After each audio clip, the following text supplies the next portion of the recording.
Regardez cette intervention. Les pompiers en réalisent comme ça des milliers chaque année.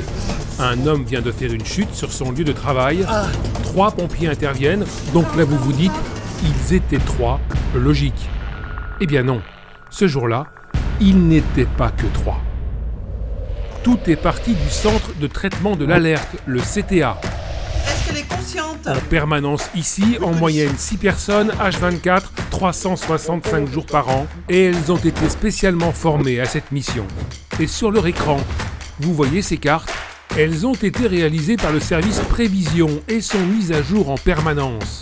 Indispensables pour géolocaliser les interventions, repérer les accès et les bornes à incendie, bref, rendre une intervention rapide et efficace. Mais pour ça, il faut des conditions d'intervention optimales. C'est le rôle du service Prévention qui inspecte régulièrement les lieux publics. Objectif : limiter les risques incendie et faciliter l'intervention des secours.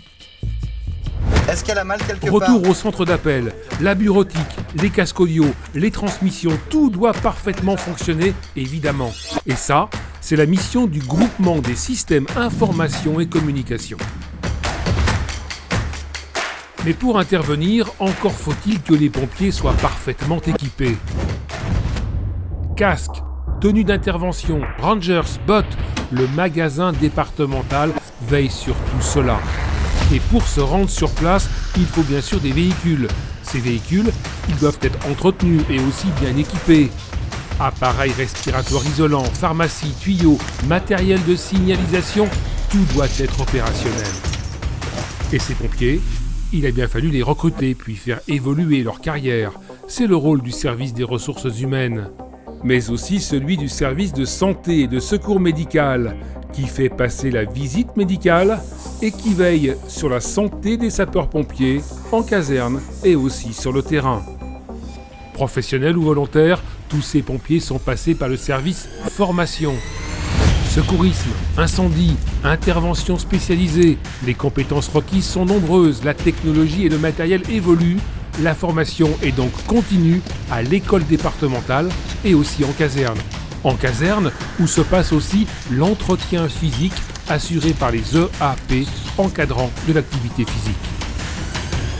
Des casernes dont la conception, l'aménagement et l'entretien sont placés sous la responsabilité du service patrimoine. Toutes ces casernes sont autant de lieux de vie, d'échange, de partage entre des équipes qui se relaient H24. Et pour tout cela, il faut bien sûr des moyens. Le budget est préparé par le service des finances et il est voté chaque année par les élus du conseil d'administration.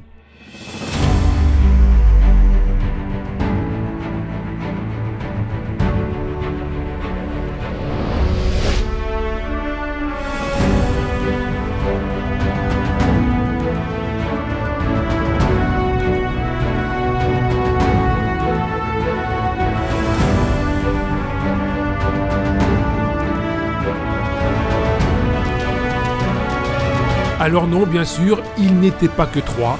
Le SDIS en Savoie, c'est 2455 personnes.